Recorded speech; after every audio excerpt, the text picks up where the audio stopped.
अध्याय 166। सुरक्षित प्रयोगशाला के अंदर तनाव का माहौल था, क्योंकि विशेषज्ञों और सैनिकों की एक टीम कोड की 2 मिलियन पंक्तियों का सावधानीपूर्वक विश्लेषण कर रही थी। बाहरी दुनिया से कटा हुआ यह सुविधा एक किले की तरह थी, जो यह सुनिश्चित करती थी कि कोई भी बाहरी खतरा उनके काम में बाधा न डाल सके। अनगिनत स्क्रीन पर जटिल कोड की पंक्तियां दिखाई दे रही थीं, जबकि कमरे का वातावरण उच्च स्तरीय कंप्यूटिंग उपकरणों की धीमी गूंज से भरा हुआ था। कमरे के बीचों बीच एक लंबा, सख्त दिखने वाला आदमी, जो प्रोजेक्ट लीडर था, खड़ा था और विभिन्न पैनलों को तीखी, आलोचनात्मक नजर से देख रहा था। पास में ही 2 विशेषज्ञ कोड पर चर्चा कर रहे थे। एक की भौहें सिकुड़ी हुई थीं और दूसरा ध्यान लगाए हुए। एक विशेषज्ञ ने निराशा से भरी आवाज में बुदबुदाते हुए कहा, मुझे कुछ पंक्तियां समझ नहीं आ रही हैं। ये बेतरतीब लग रही हैं, लेकिन साथ ही ऐसा लगता है कि इनके पीछे कोई खास मकसद है। कोडिंग की कुछ संरचना अपरिचित है, दूसरे विशेषज्ञ ने कहा। यह एक नई प्रोग्रामिंग भाषा लगती है, कुछ बहुत उन्नत। नेता ने अपना गिलास उठाया और गला साफ करते हुए कमरे में सन्नाटा छा गया। देवियों और सज्जनों, हालांकि यह कोड जटिल है, लेकिन हर कंप्यूटिंग भाषा का आधार मूलतः एक ही है। हमें इस नई भाषा को अपनी पहले से ज्ञात भाषा से जोड़ना होगा। अगर हम इसे समझ सकें, तो यह हमारे कौशल और तकनीक को काफी उन्नत कर सकता है। जी सर, टीम ने एक स्वर में उत्तर दिया तथा नए दृढ़ संकल्प के साथ सिर हिलाया। लीडर के मार्गदर्शन और प्रोत्साहन के तहत टीम अपने काम पर लौट आई। दिन धुंध में बीत रहे थे और प्रयोगशाला का माहौल उत्सुकता और गहन एकाग्रता के मिश्रण से भरा हुआ था। टीम ने कोड को संकलित और परखा और हर कदम पर उसकी अखंडता सुनिश्चित करने पर ध्यान केंद्रित किया। अंत में नेता ने एक बार फिर कमरे को संबोधित किया। लगता है इसमें कोई समस्या नहीं है। कार्यक्रम असली है। हम इसे मेनफ्रेम पर अपलोड करते हुए इसका अध्ययन जारी रखेंगे। एक विशेषज्ञ ने विश्वास के साथ कहा, इससे हमारी फायरवॉल और राष्ट्रीय साइबर सुरक्षा मजबूत होगी, जिससे हम महाशक्तियों के साथ कदम से कदम मिलाकर चल सकेंगे। टीम ने प्रोग्राम को नेटवर्क से जुड़े एक उपकरण में स्थानांतरित करने की प्रक्रिया शुरू की। अपलोड प्रक्रिया शुरू हुई और कमरा डेटा ट्रांसमिशन की धीमी आवाज से गूंज उठा। अचानक काले सूट में एक आदमी प्रयोगशाला में घुस आया। उसका चेहरा तनावग्रस्त था। वह जल्दी से नेता के पास गया और उसके कान में कुछ फुसफुसाया। सर रे! नेता की आंखें चिंता से चौड़ी हो गईं। क्या बात है?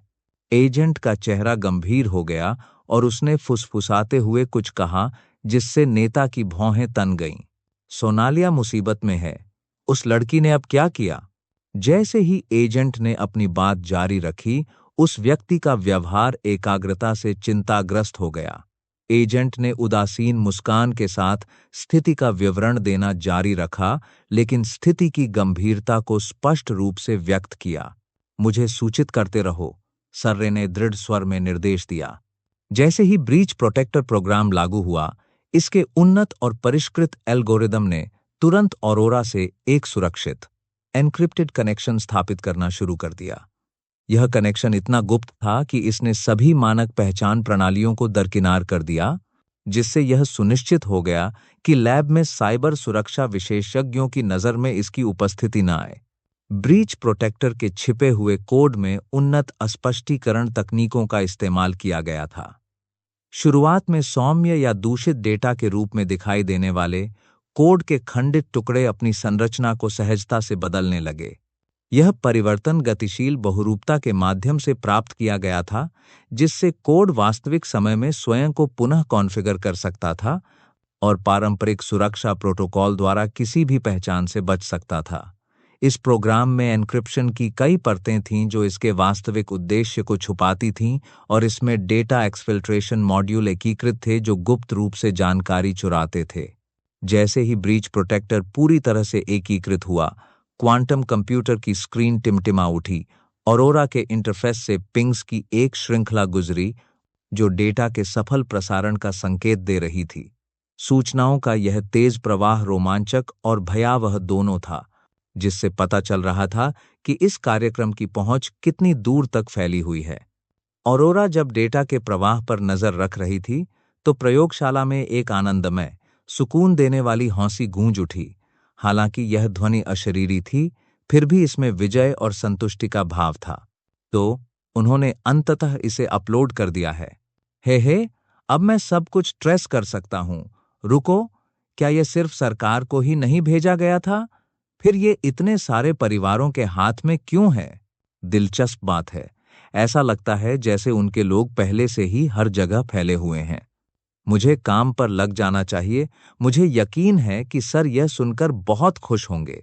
ऑरोरा के इंटरफेस ने कनेक्शनों का एक जटिल जाल प्रदर्शित किया, जिससे पता चला कि डेटा किस प्रकार सरकार की पहुंच से परे फैल गया था। शुरुआत में बिखरे हुए और बेतरतीब से लगने वाले खंडित कोड, प्रभाव और नियंत्रण के एक सुसंगत मानचित्र में समाहित हो गए थे। यह स्पष्ट था कि डेटा को इंटरसेप्ट करके पुनर्वितरित किया गया था, जो शक्तिशाली परिवारों के बीच प्रभाव के एक व्यापक नेटवर्क का संकेत देता है। जैसे जैसे ऑरोरा डेटा का विश्लेषण करती गईं, उनकी हंसी धीमी होकर एक चिंतनशील बुदबुदाहट में बदल गई। आपस में जुड़े नेटवर्क और विभिन्न संस्थाओं में सूचना के प्रसार के खुलासे ने राजनीतिक और कॉरपोरेट परिदृश्य के बारे में महत्वपूर्ण अंतर्दृष्टि प्रदान की। क्वांटम कंप्यूटर की स्क्रीन पर डेटा की धाराएं और बदलते पैटर्न लगातार झिलमिलाते रहे। प्रत्येक प्रवाह जटिल नेटवर्क की एक नई परत को उजागर करता रहा, जो अब सरकार की सीमाओं से कहीं आगे तक फैल चुका था। जैसे जैसे ऑरोरा सूचनाओं की भूल भुलैया में गहराई से उतरती गई, उसका ध्यान और अधिक तीव्र होता गया तथा वह शक्ति और प्रभाव के उलझे हुए जाल से बाहर निकलने के लिए नई प्राप्त हुई खुफिया जानकारी का लाभ उठाने की तैयारी करने लगी। B.B.A में एक निश्चित हवेली में एक आदमी अधिकारी का पीछा करते हुए पास के मॉनिटर के पास गया। जैसे ही स्क्रीन चमकी, एक वीडियो चलने लगा। फुटेज में बैंक्वेट हॉल के बाहर पार्किंग स्थल दिखाया गया है, जिसे कई कोणों से कैद किया गया है। पहली तस्वीर में एक चमकदार काली मर्सिडीज मैबैक पार्किंग में घुसती हुई दिखाई दे रही थी। गाड़ी रुकी और ड्राइवर की तरफ का दरवाजा खुला। केन बेपरवाही से अपना कोट ठीक करते हुए गाड़ी से बाहर निकला। हॉल के प्रवेश द्वार की ओर बढ़ने से पहले उसने इधर उधर नजर दौड़ाई। फुटेज में कुछ देर तक खाली पार्किंग दिखाई गई, जब तक कि एक और काली मर्सिडीज मैबैक कार नहीं आ गई। इस बार अमन कार से बाहर निकला। उसका व्यवहार शांत और संयमित था। वह बाहर निकला और उद्देश्यपूर्ण कदमों से प्रवेश द्वार की ओर चल पड़ा। वीडियो देखते ही नूह की आंखें अविश्वास से चौड़ी हो गईं। उसका दिमाग उस वीडियो को उस हकीकत से जोड़ने की कोशिश कर रहा था जो उसने अभी अभी देखी थी। ऐसा कैसे हो सकता है? क्या बकवास चल रहा है? खड़खड़ाहट। जब नूह की मुट्ठी मॉनिटर से टकराई तो कांच के टूटने की आवाज हॉल में गूंज उठी, जिससे कांच के टुकड़े फर्श पर बिखर गए। उसका चेहरा क्रोध और भ्रम दोनों से लाल हो गया था। यह कैसे हो सकता है? वह खीज से भरकर बोला। दोनों कारें केन और अमन से कैसे जुड़ी हो सकती हैं? यह तो समझ में ही नहीं आता। असमंजस में फांसे नूह को अधिकारियों की हरकतें समझ में ही नहीं आईं। केन को हिरासत में ले लिया गया, जबकि उसके विरोध को अनसुना कर दिया गया। अब केन के गिरफ्तार हो जाने के बाद सारा ध्यान उस पर केंद्रित हो गया। कुछ घंटों बाद कानूनी कार्यवाही की भयावह सच्चाई सामने आई। नूह खुद को पुलिस स्टेशन में पाया, जहां उसे ऐसे आरोपों का सामना करना पड़ा जो भ्रामक सबूतों के मिश्रण से उपजते प्रतीत हो रहे थे। पुलिस ने सबूतों के स्रोत का पता लगाने की कोशिश की, लेकिन नाकाम रही। आखिरकार उसके पिता ने दखल दिया और अपने संपर्कों और आर्थिक संसाधनों का इस्तेमाल करके नूह की रिहाई के लिए कुशल वकीलों की एक टीम तैयार की। वकीलों ने पूरी लगन से काम किया और कानूनी प्रक्रिया से जूझते हुए उसकी जमानत हासिल की, लेकिन उसे रिहा करवाने के लिए उन्हें मोटी रिश्वत भी देनी पड़ी। जल्द ही उसे जमानत पर रिहा कर दिया गया, जिससे गिड़गिड़ाता और रोता हुआ केन जेल में अकेला रह गया। हवेली वापस आकर सोनालिया के चेहरे पर चिंता और हताशा का मिला जुला भाव था। उसने देखा कि नूह गुस्से से लाल होकर इधर उधर टहल रहा है। क्या हो रहा है? यह कैसे संभव है? उसने कांपती आवाज में पूछा। नूह ने उसकी तरफ देखा। उसकी आंखें उसकी उलझन की गहराई को छुपाने के लिए धोखा दे रही थीं। वीडियो में केन एक काली मैबैक में आता दिख रहा है और उसके बाद एक और कार आती है। इसका कोई मतलब नहीं। दो मैबैक क्यों होंगी? और फुटेज इतना भ्रामक क्यों होगा? मैंने फुटेज देखी है और मुझे यकीन है कि अमन उस जगह सबसे पहले आया था। तो ऐसा कैसे हो सकता है? जब तक कि वह नूह निष्कर्ष पर रुक गया, एक भयावह एहसास से जूझते हुए। वह जानता था कि यह संभव है, लेकिन वह खुद पर यकीन नहीं कर पा रहा था कि अमन अपने हाथ इतनी दूर तक बढ़ा सकता है। नूह ने अमन को कार से बाहर निकलते देखा था, जहां बाद में उसके आदमियों ने ड्रग्स रख दिए थे। दरअसल वह अमन के कार खरीदने के बाद से ही इसकी योजना बना रहा था। बीबीएसआर का हर कार डीलर उनके नियंत्रण में था। इसलिए जब अमन ने मैबैक खरीदी तो डीलर ने पहले ही एक डुप्लीकेट चाबी बना ली थी। इसलिए अमन के जाने के बाद नूह के आदमियों ने कार खोलने के लिए उसी चाबी का इस्तेमाल किया। दूसरा, चाबी केन के हाथ में कैसे पहुंची? और अगर यह बदतर नहीं था तो नूह के कानून तोड़ने और हिंसा करने के कई वीडियो चारों ओर फैल गए थे। मास्टर, हैकर व अमन, जिसे नूह हमेशा अपने पैरों के नीचे देखता था, अब एक विशालकाय में तब्दील हो चुका था। सोनालिया की भौहें तन गईं जब वह सारी जानकारी को जोड़ने की कोशिश कर रही थी। आप मर्सिडीज डीलरों से क्यों नहीं पूछ लेते? मुझे यकीन है कि उन्होंने वहां कोई सबूत जरूर छोड़ा होगा जहां से कार लाई गई थी। नूह अभी भी सदमे से उबर रहा था। उसने अपने बालों में हाथ फेरा। मैंने जो आदमी इसे लाया था, उसके पास एक नकली पहचान पत्र था जिसका पता नहीं लगाया जा सकता और उसका चेहरा भी पहचान में नहीं आ रहा। शायद वह आदमी भेष बदल कर आया होगा। सोनालिया ने जोर देकर कहा, पैसे का क्या हुआ? क्या आप बैंक से उसका पता नहीं लगा सकते? यह भी संभव नहीं है। नोआ ने अपना सिर हिलाया और कहा, भुगतान पूरी तरह से नकद में किया गया था। अपने पिता के कानूनी संबंधों की मदद से नूह को जमानत पर रिहा कर दिया गया था, लेकिन जटिलताओं ने उसकी निराशा को और गहरा कर दिया। उन्होंने फुटेज को दोबारा देखा और स्थिति को स्पष्ट करने के लिए किसी भी विसंगति या छिपे हुए सुराग को ढूंढने की कोशिश की। नूह की परेशानी को भांपते हुए सोनालिया ने उसके कंधे पर सांत्वना भरा हाथ रखा और ठंडी आवाज में बोली, नूह, अब और समय बर्बाद करने की कोई जरूरत नहीं है। चलो हम उससे छुटकारा पालें। नूह का शरीर अकड़ गया और उसने सोनालिया को गंभीरता से देखा। तुमने क्या कहा? उसे मार डालो। लेकिन हमारी ऐसी कोई दुश्मनी नहीं है। नूह सोनिया चिल्लाई और उसके दोनों हाथ कसकर पकड़ लिए। अगर तुम ऊपर उठना चाहते हो तो तुम्हें उग्र, दृढ़ और निर्दयी होना होगा। तभी तुम राजपूतों के समर्थन से ऊपर चढ़ सकते हो। और क्या तुम नहीं देख सकते कि अमन पहले से कहीं ज्यादा तेजी से ऊपर चढ़ रहा है? वह अब कोई कीड़ा नहीं है। तुम उसे अब और नजरअंदाज नहीं कर सकते। नूह का दिल कांप उठा और उसकी आंखें बंद हो गईं। नूह के मन में अमन की यादें उभरने लगीं। एक बार अमन को कीड़े जैसा बुरा कहने के बावजूद वह कीड़ा उसके लिए लगातार परेशानी का सबब बना हुआ था। अपने पूरे जीवन में यह पहली बार था जब किसी निम्न वर्ग के व्यक्ति ने उसे अस्वीकार करने की हिम्मत की, उसे खुश करने की कोशिश करने से इनकार कर दिया। अमन का अहंकारी और अलग-थलग व्यवहार उसे हमेशा से परेशान करता था। हालांकि ऐसा लग रहा था कि नूह ने उसे जाने दिया था, लेकिन वह उसे अलग थलग करने के लिए चुपके से कई हथकंडे अपना रहा था। दरअसल अमन के बार बार नौकरी बदलने के पीछे भी नूह ही था और उसने अमन के नंबर कम करवाने के लिए प्रोफेसरों को रिश्वत भी दी थी। क्यों? क्योंकि वह अमन को कोने में धकेलते हुए देखना चाहता था और उसके सामने भीख मांगते हुए उसे उसकी जगह का एहसास कराना चाहता था। दुर्घटना और सूरी मामले के बारे में सुनने के बाद ही उन्होंने कदम पीछे खींचे। उसने सोचा कि यह अमन का अंत था, लेकिन गहरी सांस लेते हुए नूह ने खुद को शांत किया। उसकी शांत आंखों ने उसके भीतर उठ रहे भयानक तूफान को छुपा लिया। मैं बहुत सह चुका। चलो अब एक बार में ही उससे छुटकारा पा लें। ऐसा कहकर नूह ने अपना फोन उठाया और भूमिगत माफिया को फोन करने का निर्णय लिया। वह एक ऐसा व्यक्ति था जिससे वह काफी परिचित था। नमस्ते, अमोन।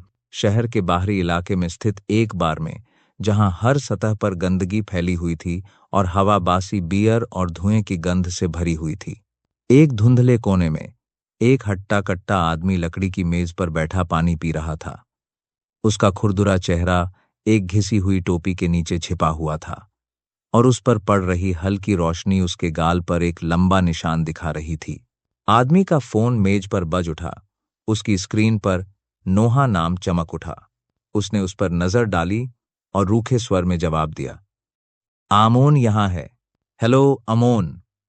नूह की आवाज रिसीवर से कड़कती हुई आई। उम्मीद है मैं तुम्हें बुरे वक्त पर नहीं पकड़ रहा हूं। बिल्कुल नहीं, अमोन ने जवाब दिया। उसकी आवाज में नरमी थी, लेकिन अंदर से शक की धार थी।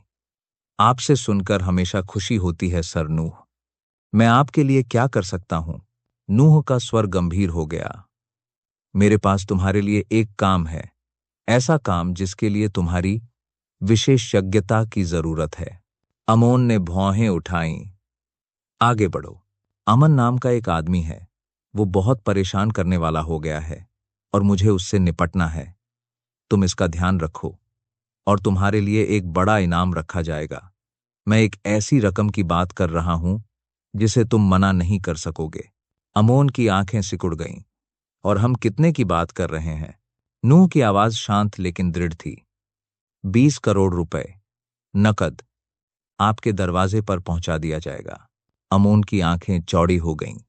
प्रस्ताव वाकई इतना अच्छा था कि उसे ठुकराया नहीं जा सकता था। इसे पूरा समझो, मैं इसका ध्यान रखूंगा। बहुत बढ़िया, नूह ने संतोष के भाव से कहा। काम पूरा होते ही मैं आपसे संपर्क करूंगा। मुझे निराश मत करना अमोन। जैसे ही अमोन फोन रखने वाला था, उसने अपने पीछे एक हल्की सी आवाज सुनी जिससे उसकी गर्दन के पीछे के रोंगटे खड़े हो गए। वह तेजी से घूमा। उसका हाथ सहज ही अपने हथियार की ओर बढ़ा, लेकिन जैसे ही उसने ऐसा किया, उसने पाया कि उसके माथे पर एक ठंडी बैरल दबा दी गई है। बहुत समय हो गया, अमोन, है ना?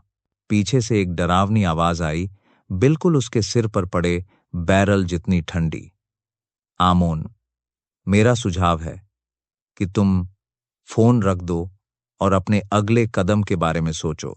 अमोन का दिल तेजी से धड़क रहा था जब उसने अपने ऊपर खड़ी उस छायादार आकृति को देखा।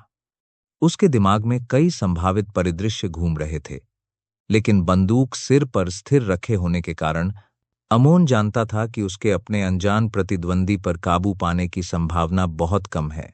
गोली मत चलाओ। चलो बैठकर बात करते हैं। ऐसी कोई शिकायत नहीं जो बातचीत से हल न हो सके। अल्टामाउंट रोड, दिल्ली में सड़क के बीचों बीच एक भव्य एस्टेट था, जो अपने आप में एक छोटी एस्टेट की तरह फैला हुआ था। महाजन हवेली, जो कि धन और शक्ति का एक आधुनिक महल था, हरे भरे मैदानों के बीच स्थित था तथा इसके भव्य द्वार संपत्ति की रक्षा करते थे। अंदर हर जगह भव्यता का बोलबाला था। संगमरमर के फर्श, क्रिस्टलीय झूमर और भव्य साज सज्जा से विशाल हॉल सजे हुए थे। स्पष्ट उत्तराधिकारी जेसन महाजन भव्य सीढ़ी से नीचे उतरे और अपनी मां का अभिवादन किया, जो बाहर बैठी थीं, और उनके पिता अपने दूसरे हाथ में कॉफी का कप लिए चुपचाप अखबार पढ़ रहे थे। जैसे ही जेसन ने भव्य महाजन हवेली से बाहर कदम रखा, सुबह की धूप ने विशाल आंगन को सुनहरी आभा से नहला दिया। हमेशा सतर्क और आदरभाव से भरे नौकर चाकरों ने उसके गुजरते ही सम्मानपूर्वक सिर हिलाकर और झुककर उसकी उपस्थिति का स्वागत किया। वह अपनी मां के पास गया, जो अपनी खूबसूरत मेज पर बैठी थीं और परिवार के मामलों को बारीकी से प्रबंधित करने की अपनी सुबह की दिनचर्या में तल्लीन थीं।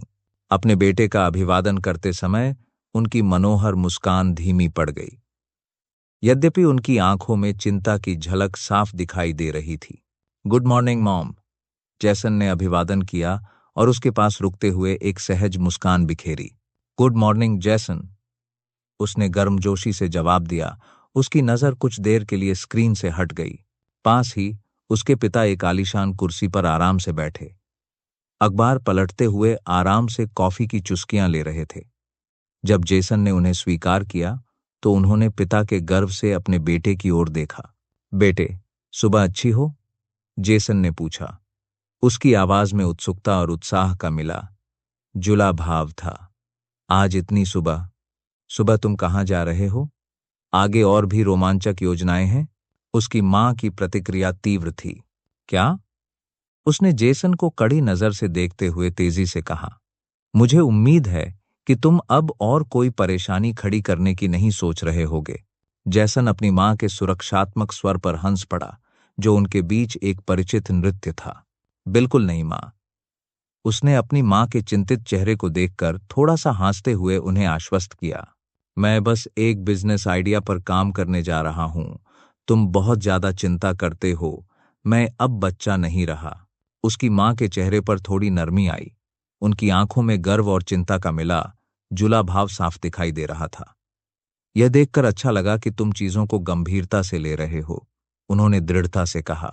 लेकिन याद रखना, अगर तुम एक दिन यह सब विरासत में पाना चाहते हो तो तुम्हें पहले से कहीं ज्यादा मेहनत करनी होगी। बहुत से लोग तुम्हारे लिए इसे आसान नहीं बनाएंगे। जेसन ने सहजता से कंधे उचकाकर उसकी चिंताओं को टाल दिया। अब इस पर ज्यादा ध्यान नहीं देते। उसने अपने माता पिता की ओर आकर्षक मुस्कान बिखेरते हुए कहा। तुम दोनों ऐसी चीजों के बारे में चिंता करने के लिए बहुत छोटे हो। ठीक है, मैं चलता हूं। बाद में मिलते हैं। यह कहकर जेसन आत्मविश्वास से हवेली से बाहर निकल गया, अपने माता पिता को पीछे छोड़कर, जो उसे गर्व और आशंका के मिले जुले भाव से जाते हुए देख रहे थे। हालांकि जैसे ही उसके पीछे भारी दरवाजे बंद हुए, उनकी मुस्कान फीकी पड़ गई। रॉय ने अपने हाथ से कप नीचे रख दिया और अपनी पत्नी क्लेयर की ओर चिंता भरी नजरों से देखते हुए धीरे से पूछा, क्या आप अमन के बारे में सोच रही हैं? क्लेयर के चेहरे पर उदासी छा गई और उसने आश्चर्य से अपने पति को देखा और फिर पूछा, आपको कैसे पता चला? मुझे कैसे पता नहीं? रॉय ने धीरे से जवाब दिया, तुमने अपनी सामान्य सक्रियता खो दी है और हमेशा उस पर नजर रखे हुए हो। क्लेयर की आंखें धुंधली पड़ गईं जब उसने लैपटॉप रॉय की ओर बढ़ाया। इतने समय के बाद मुझे आखिरकार उम्मीद की एक किरण मिल ही गई, उसने फुसफुसाते हुए कहा। रॉय ने लैपटॉप उठाया। उसकी नजर स्क्रीन पर एक युवक के चेहरे पर पड़ी। अगर कोई तस्वीर देखता तो शायद उसे पहचान न पाता, पर भला कैसे पहचानता? वह युवक उससे बहुत मिलता जुलता था, चाहे उसकी चाल हो या ठुड्डी। जहां तक उसके चेहरे के भावों की बात है, तो वह उसकी पत्नी से अजीब तरह से मिलता जुलता था। रॉय, मुझे कब तक इंतजार करना होगा? क्लेयर ने लगभग रुंधे स्वर में पूछा। आखिर कब तक दिखावा करूं? यह बहुत भारी होता जा रहा है। उसकी यादें अतीत से जुड़ी हुई थीं, उसकी सबसे बड़ी खुशी के दिन से जुड़ी हुई थीं, जो जल्द ही उसके सबसे बड़े दुहक में बदल गई। बच्चे को जन्म देने के बाद अस्पताल में एक दुर्घटना हुई और अस्पताल के एक हिस्से में आग लग गई। खुशकिस्मती से सब कुछ ठीक हो गया और उसका बच्चा सुरक्षित है, या यूं कहें कि उसे लगा। लेकिन जैसे ही उसने बच्चे को गोद में लिया, उसे एहसास हुआ कि उसकी गोद में जो बच्चा था वह उसका बच्चा नहीं था। यह उसका बच्चा नहीं, किसी और का था। उसके इस उन्माद ने सबको चौंका दिया, उसके पति और उनके परिवार को भी। पहले तो उन्हें उसकी बात पर यकीन नहीं हुआ, लेकिन फिर जांच से उसकी बात सच साबित हुई। उनका बेटा, उनका प्यारा बेटा, या तो मारा गया था या उसका अपहरण कर लिया गया था। इसके बाद जो हुआ वह एक कोलाहल था, एक रक्तरंजित त्रासदी। दुहक से पागल होकर रॉय ने सब कुछ नजरअंदाज कर दिया और इसके लिए जिम्मेदार सभी लोगों को मारना शुरू कर दिया। हालांकि इतनी हिंसा के बाद भी वे अभी भी अपने बच्चे को खोजने में सक्षम नहीं थे, न ही उन्हें अपहरणकर्ताओं से फिरौती की कोई मांग मिली। लाचार और टूटे हुए उन्होंने इस बच्चे को गोद लेने का फैसला किया। लेकिन जैसे जैसे साल बीतते गए और बच्चा बड़ा होता गया, उनके और लड़के के बीच अलगाव की एक गहरी खाई बढ़ती गई। उनकी लाख कोशिशों के बावजूद बच्चा उनसे और दूर होता गया। उन्हें यह भी शक था कि जेसन उनके किसी रिश्तेदार का बच्चा हो सकता है और उसे अपने असली माता पिता के बारे में पहले से ही पता था। लेकिन जब तक उनके पास सबूत नहीं होते वे कोई कार्रवाई नहीं कर सकते थे। लेकिन तभी धूप की एक किरण ने उन्हें आशा और गर्मजोशी से भर दिया। अमन का स्वरूप कुछ ऐसा था। वास्तव में जैसे ही क्लेयर को अमन के बारे में सारी जानकारी मिली, अनाथालय से लेकर उसके प्रारंभिक जीवन तक, क्लेयर ने अमन के पास जाकर उसका परीक्षण करने और यह साबित करने के लिए उत्सुकता जताई कि वह उसका बेटा है, ताकि वह उसे मां कह सके। अफसोस, उसके पति ने उसे रोक लिया। रॉय अपनी पत्नी के करीब आए और उसकी ठुड्डी पकड़ते हुए उसकी आंखों से आंसू पोंछते हुए बोले, कृपया थोड़ी देर और सहन करो। अगर वे लालची दरिंदे हमारे बच्चे के साथ उसके जन्म के समय ऐसा कर सकते हैं, तो सोचिए अगर अमन वापस आ जाए तो अब वे क्या करेंगे। मुख्य समस्या यह है कि दुश्मन अंधेरे में है और एक बार जब हम अमन का पर्दाफाश कर देंगे तो वह खतरे में पड़ जाएगा। और अगर अमन अभी ठीक भी है तो कौन जाने उस पर कितना दबाव होगा। और एक बार जब हम उसे सार्वजनिक रूप से पहचान लेंगे तो हो सकता है कि उसे और भी ज्यादा परेशानी हो। हम उसके जीवन में अचानक हस्तक्षेप नहीं कर सकते और अंधेरे में छिपे दुश्मन द्वारा उसका सब कुछ नष्ट करने का जोखिम नहीं उठा सकते। एक और बात थी जो उसने जोर से नहीं कही, यह कि अमन शायद उन्हें स्वीकार न करे। लेकिन वह क्लेयर के मुंह पर यह बात जोर से तो नहीं कह सकता था, है ना?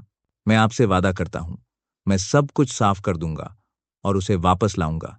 इस बीच दूर कोई व्यक्ति दूर देश को देख रहा था और धीरे से कुछ बुदबुदा रहा था।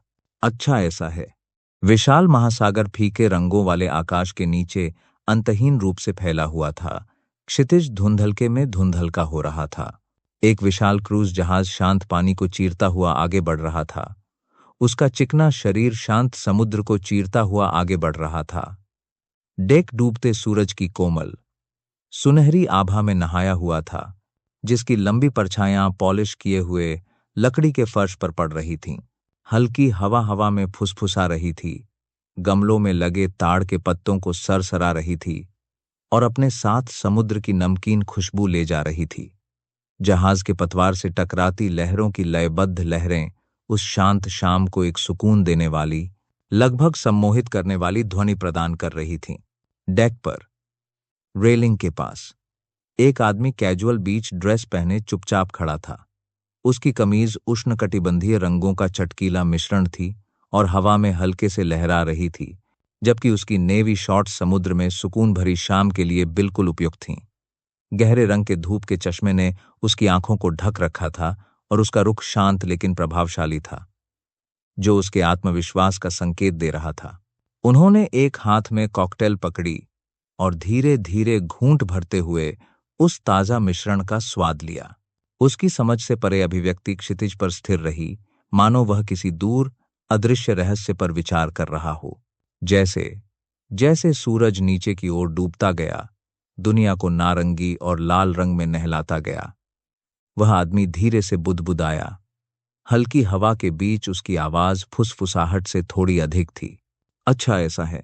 ऐसा कहते हुए उसकी निगाहें दूर क्षितिज की ओर लौट गईं, विचारों में खो गईं। सर, लगता है उन्हें आपकी बहुत चिंता है। वो आपके करीब आना चाहते हैं, पर आ नहीं पा रहे। कौन जाने जब उन्हें पता चलेगा कि आप निशाने पर हैं, तो वो क्या करेंगे। यह भविष्यवाणी करना कठिन है, अमन ने धीरे से कहा। यह कहना गलत नहीं होगा कि ऑरोरा अब दुनिया भर में लगभग हर तकनीकी संचार को नियंत्रित कर सकता था। कोडजिपर और उसके दूसरे उपकरणों से लेकर ब्रीच प्रोटेक्टर और अन्य उपकरणों तक, ऑरोरा ने नेटवर्क से जुड़े लगभग हर स्मार्टफोन और कंप्यूटर में घुसपैठ कर ली थी। यद्यपि उसे अभी भी सब कुछ ट्रैक करने के लिए अधिक जनशक्ति की आवश्यकता थी। फिर भी कुछ महत्वपूर्ण विवरण थे जो प्रोटोकॉल को सक्रिय कर उसे सचेत कर देते थे। इसका मतलब यह था कि यदि उसके नाम या उससे संबंधित किसी बात का उल्लेख किया जाता तो ऑरोरा सतर्क हो जाती और उसके मॉनिटरों पर डेटा भेज दिया जाता। ऑरोरा के प्रकट होने के बाद उसने उसकी कई छोटी छोटी खोज की, लेकिन इन सब में सबसे प्रमुख और बेचैन खोज महाजन की थी। लोग काफी कुशल थे और उसके बारे में हर संभव जानकारी ढूंढने की कोशिश कर रहे थे। अपनी ट्रेसिंग के जरिए ऑरोरा क्लेयर और रॉय के स्मार्ट डिवाइस तक पहुंच गई और तब से उनकी हर बात रिकॉर्ड कर रही थी। और सच कहूं तो जब अमन को यह पता चला तो उसे समझ नहीं आया कि क्या प्रतिक्रिया दे। क्लेयर को पूरा यकीन था कि वह उसका बेटा है और चेहरे और शारीरिक बनावट के आधार पर ऑरोरा के विश्लेषण के अनुसार दोनों में 80% मेल था। अब उन्हें सिर्फ डीएनए परीक्षण का इंतजार करना था।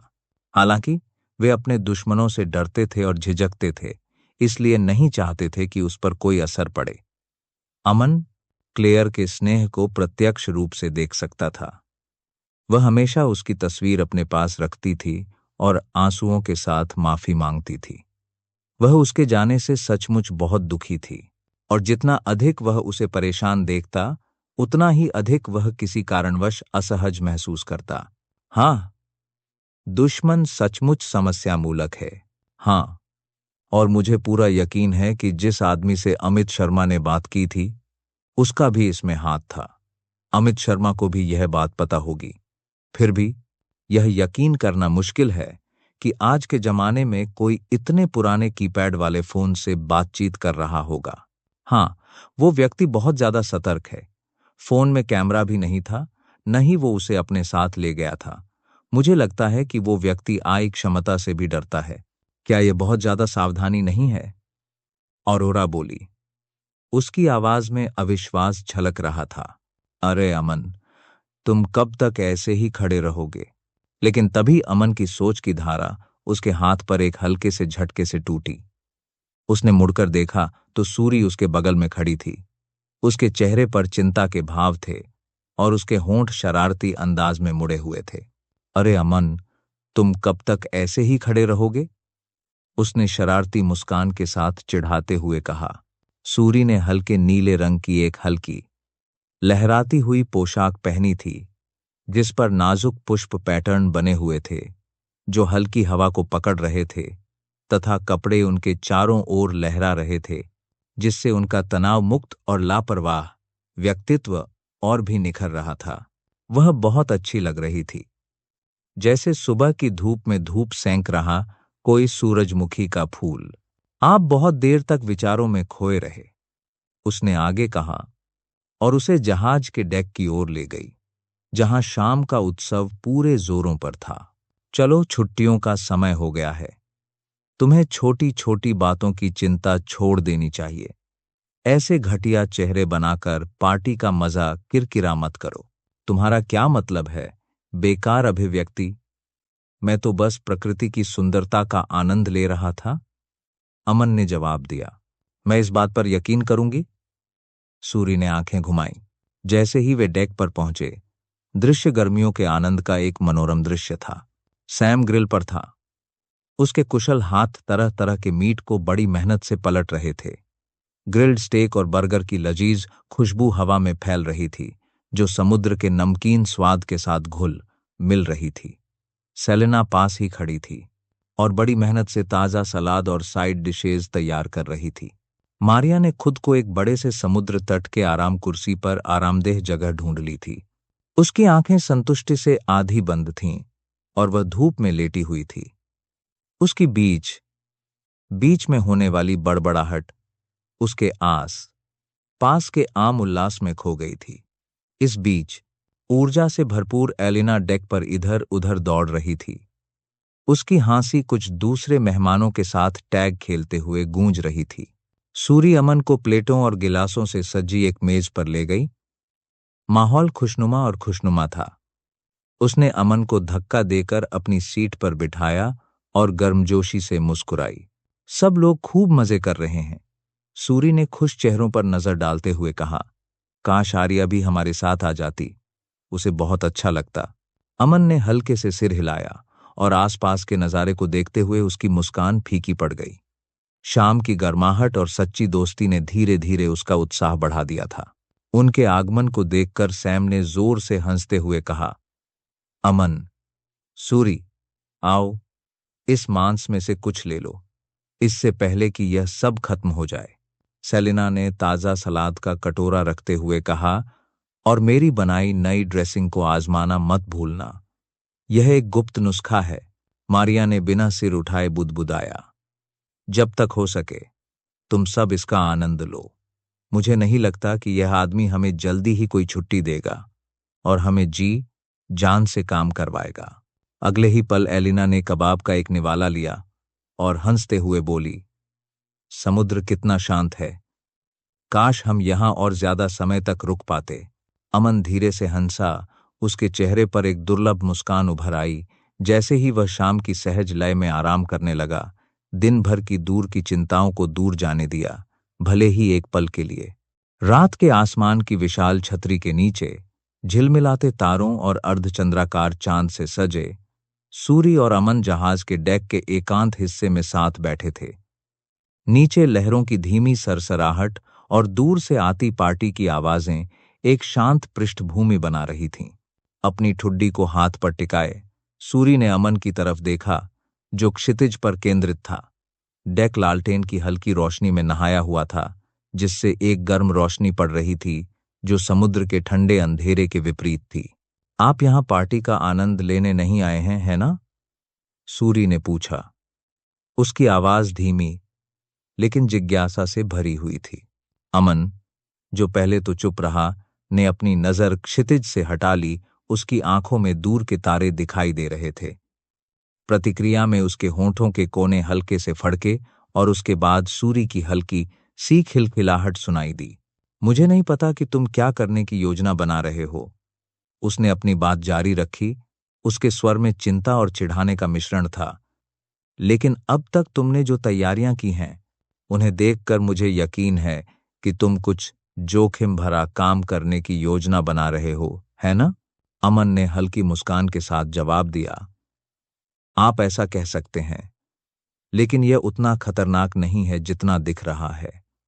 मैं आपको विश्वास दिलाता हूं कि मैंने सब कुछ नियंत्रण में कर लिया है। अपने चेहरे से बिखरे बालों को झाड़ते हुए सूरी ने अपना सिर थोड़ा झुकाया। क्या मैं आपके साथ चलूं? उसने संकोच भरी आवाज में पूछा। आप जो भी योजना बना रहे हैं, मैं उसका हिस्सा बनना चाहूंगा। अमन ने एक भौं उठाई और एक पल के लिए उसे गौर से देखा। अगर ज्यादा पूछना न हो तो क्या तुम मुझे अपनी लड़ाकू क्षमताओं के बारे में बता सकती हो? उसने जिज्ञासा से पूछा। सूरी कुछ देर रुकी, उसके चेहरे पर विचारमग्न भाव थे। एक क्षण बाद उसने जवाब दिया, मैं खुद को सर्वश्रेष्ठ तो नहीं कहूंगी, लेकिन मैं स्पेशल फोर्स या कमांडो को बिना ज्यादा परेशानी के संभाल सकती हूं। हालांकि एक साथ इतने सारे विरोधियों का सामना करना एक चुनौती होगी, और मेरी ताकत के बावजूद उन्नत हथियार भी एक समस्या हो सकते हैं। Super human? अमन ने पूछा। सूरी ने कोई जवाब नहीं दिया, बस मुस्कुरा दिया, मानो चुपचाप इस तथ्य को स्वीकार कर रहा हो। अमन की निगाहें और अधिक तीव्र हो गईं, जैसे जैसे वह उसकी बातें सुनता गया। उनके व्यवहार में एक सूक्ष्म किंतु महत्वपूर्ण परिवर्तन था, जो किसी अधिक गहन बात की स्वीकृति थी। उसे संदेह था कि सूरी में जो दिख रहा था उससे कहीं अधिक है, और उसकी ईमानदारी ने उसके संदेह की पुष्टि कर दी। ठीक तभी क्वेस्ट ट्रिगर, खोज, उपयोग में आने वाले सुपरह्यूमन सीरम को खोजें और खोजें। पुरस्कार, उन्नत सुपरह्यूमन सीरम। अमन थोड़ा हैरान हुआ, लेकिन उसने तुरंत खुद को शांत कर लिया। उसकी प्रतिक्रिया देखकर सूरी ने आश्वस्त करने वाली मुस्कान दी। मुझे पता है कि यह आदर्श नहीं है, लेकिन मैं खुद को संभाल सकती हूं। अगर आपको किसी की जरूरत हो तो मुझे आपकी मदद करने में खुशी होगी। अमन ने धीरे से सिर हिलाया। उनकी अनकही समझ का बोझ उनके बीच मंडरा रहा था। उसने एक गहरी सांस ली, फिर अपनी नजरें रात के आसमान की ओर घुमाईं। सूरी की क्षमताओं के लिए एक नया सम्मान उसकी अपनी योजनाओं के साथ घुल मिल गया। ठीक है, उसने स्थिर और दृढ़ स्वर में कहा।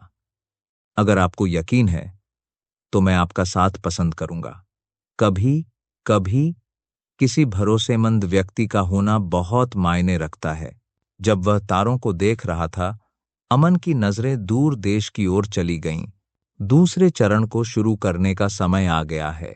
जब भोर हुई तो क्रूज निकोबार द्वीप समूह तक पहुंच चुका था। सुबह की रोशनी में 3 विशाल क्रूज जहाज फिरोजा पानी में धीरे धीरे तैरते हुए दिखाई दे रहे थे। 15 वर्ग किलोमीटर में फैले ये द्वीप घने, जीवंत हरे भरे जंगलों से घिरे हुए थे। हरे भरे पत्ते, हरे रंग की एक समृद्ध पट्टियां थे, जिनमें कभी कभार जीवंत उष्णकटिबंधीय फूलों की बहार आ जाती थी। ये सुदूर और ऊबड़ खाबड़ द्वीप अपने अलगाव के लिए जाने जाते थे, बाहरी दुनिया से काफी हद तक अछूते थे और मायावी आदिवासी लोगों का घर थे।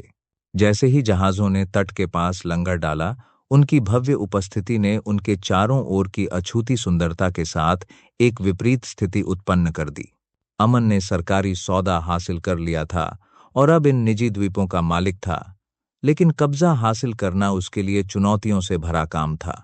ये द्वीप आदिवासियों की दुर्जय उपस्थिति से भरे हुए थे, जिसने उन्हें एक दुर्जय गढ़ बना दिया था। यह मूल जनजाति अपनी भूमि की रक्षा के लिए जानी जाती थी, और अगर कोई बाहरी व्यक्ति उनकी भूमि पर कदम रखने की हिम्मत करता, तो वे अक्सर अपहरण या उससे भी बदतर व्यवहार करते थे। इस खास सुबह एक जहाज का डेक चहल पहल से गुलजार था, क्योंकि चालक दल दिन भर की तैयारी में जुटा था। हमेशा ऊर्जा से भरपूर एलिना उत्साह से इधर उधर दौड़ रही थी। उसकी चमकीली आंखें और चंचल मुंह अमन पर टिकी थीं, जैसे वह उसकी आस्तीन खींच रही हो। चलो भाई अमन, चलो द्वीपों की खोज करते हैं। एलिना ने अपनी उत्तेजना को मुश्किल से रोकते हुए आग्रह किया।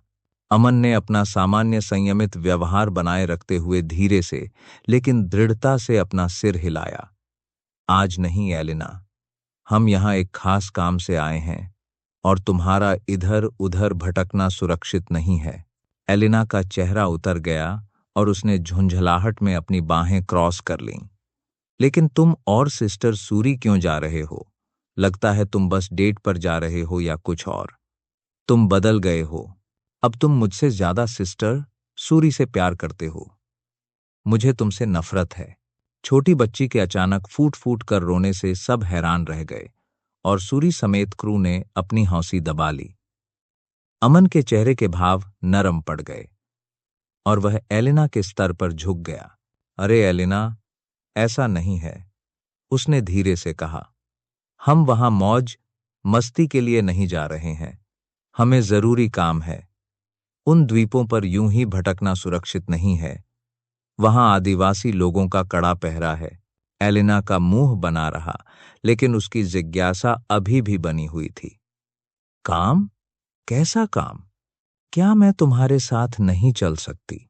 अमन ने आह भरी और सूरी की तरफ देखा, जिसने उसे हौसला देते हुए सिर हिलाया। एलिना, हम संवेदनशील मामलों से निपट रहे हैं।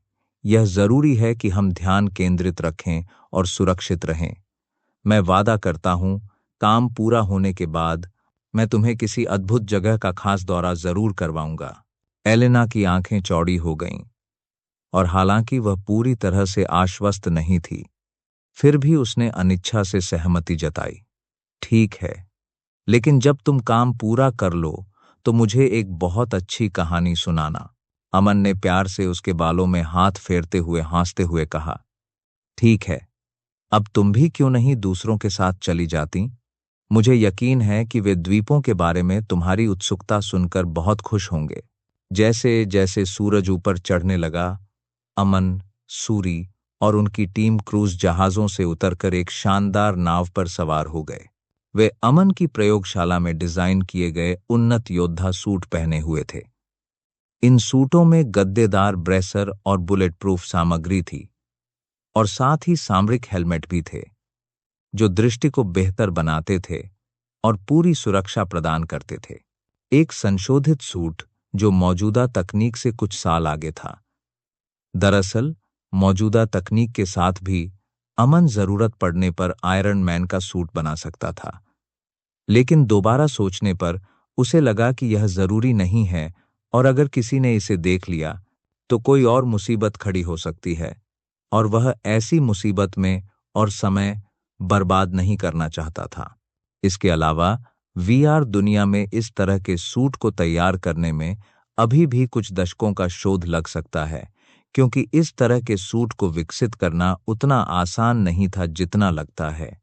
नाव के पिछले हिस्से में बिग मैक अपने पास की गतिविधियों पर कड़ी नजर रखते हुए पहरा दे रहा था, जबकि 5 विशेषज्ञ दल, जिनमें से प्रत्येक में 10 सदस्य थे, उपकरणों की अंतिम जांच कर रहे थे। नाव के इंजन गर्जना करते हुए घने जंगलों वाले निकोबार द्वीप समूह की ओर बढ़ रहे थे, जहां ऊंचे ऊंचे पेड़ और संभावित खतरे उनका इंतजार कर रहे थे। अमन ने सूरी की तरफ देखा। उसके चेहरे पर गंभीरता थी। सतर्क रहो, आदिवासी लोग अप्रत्याशित होते हैं। हमें हर उस चीज के लिए तैयार रहना होगा जो हमारा स्वागत कर सकती है। सूरी ने सिर हिलाया। उसकी नजर द्वीप के ऊबड़ खाबड़ इलाके पर टिकी हुई थी जो नजर आ रहा था। जैसे ही नाव किनारे के पास पहुंची, टीम ने आगे के मिशन के लिए खुद को तैयार कर लिया।